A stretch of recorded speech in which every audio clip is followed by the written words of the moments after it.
ئەمڕۆ هاوڕێیانمان لە بەڕێوەبەرایەتی بەرەنگاربوونەوەی تاوانە ڕێکخراوەکان لە وەزارەتی ناوخۆ کە بەڕێوەبەرایەتیەکە لە دیوانی وەزارەتی ناوخۆیە و نووسینگەی لە پارێزگا و ئیدارە سەربەخۆکان هەیە.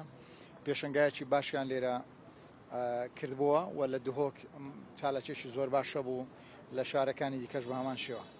ئامانج لەو جۆرە چالاکیانە ئەوەیە کە هاوڵاتیانی هەرێمی کوردستان ئاشنا بن بە کۆمەڵێک تاوانی نوێ کە هەندێک جار لە بێ ئاگایی و نەبوونی هۆشیاریەوە خەڵکێک ئەو جۆرە تاوانانە ئەنجام دەدا. تاوانی ڕێکخرا و چەند جۆرێک تاوان دەگرێتەوە، تاوانی بە زۆر کار پێکردن، تاوانی تەحەڕوشی جنسی، تاوانی ئەوی پێ دەڵێن سایبەر کرایم یان تاوانی ئەلکترۆنی، هەوڵدان بۆ ناچارکردنی خەڵک بەکارکردن، کارپێکردنی زۆر، دەست بەسەرداگرتنی پاسپۆرت و ئیقامەی کرێکارانی بیانی، زیاد لە پێویست کارپێکردنیان، ئەمانە هەمویان کۆمەڵێک تاوانی ڕێکخراون کە ڕەنگە بەهۆی نوێیی دیاردەی هەبوونی کرێکاری بیانی لە کوردستان زۆر جارە و ئەحساسەنە بێ کە ئەمانە تاوانن.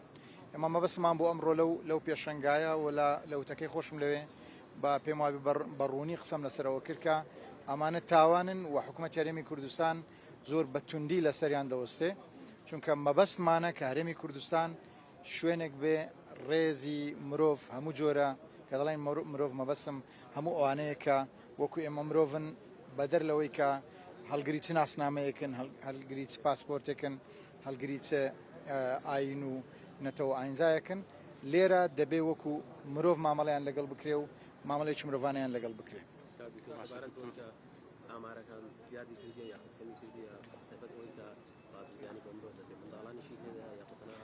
داتا من داتایەکم ئێستا لە بەردەست نییە، بەڵام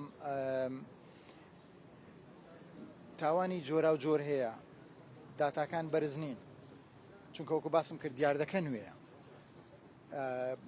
وەتیمەکانمان کاران، ماوەی ڕابردوو خەڵکمان گرتووە کە بە چەند ڕۆژ کرێکاری بیانی لە ژێر زەمین ڕاگرتووە وەکو سزن بۆ نمونە بەکاری هێناوە، کۆمپانیامان داخسووە لەسەرەوە، خەڵک بووە کاری زۆری بە کرێکاران کردو، کۆمپانیەکان ئاگدار کراونەتەوە، خەڵک هەیە بۆ نمونە کاری بە کرێکار کردووە پارەی پێنەداوە، ئەمانە هەمویان ئیجراعاتی یاساییان لەگەڵ کراوە.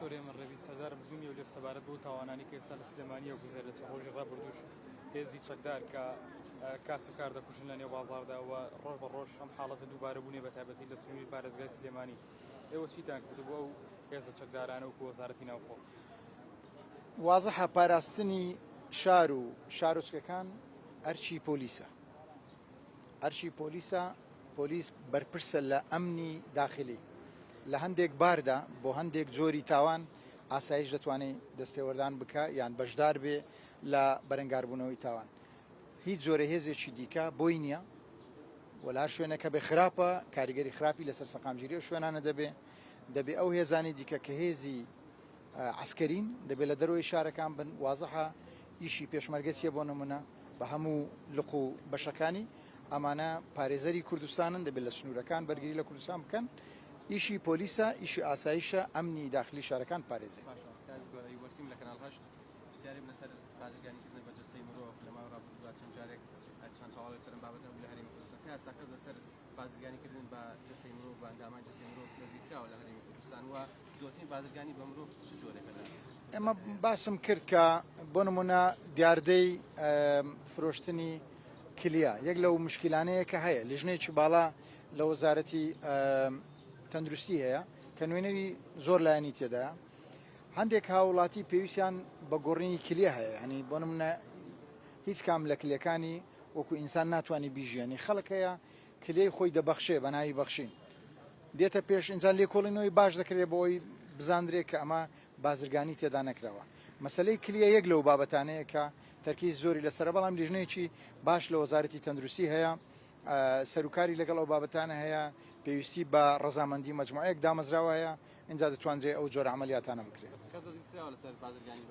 بازرگانی بە مرۆڤ وەکو باسم کرد چەند جۆرێک تاوان هەیە، ئەو تاوانانە بێگومان تیمەکانمان لە هەموو شار و ئیدارە سەربەخۆکان زۆر چالاکانە کار لەسەر ئەو تاوانانە دەکەن و ئێستا اختصاصی وەرگرتە، ینی بەڕێوەبەرایەتی بەرەنگاربوونەوەی تاوانە ڕێکخراوەکان پسپۆڕی وەرگرتە. پۆلیس دەزانێت کاتێک تاوانێک بچێتە خانەی بازرگانی بە مرۆڤ یان تاوانی ڕێکخراو ئیشەکە ناکە دەیداتە ئەو نووسینگانەی بەرەنگار بوونەوە.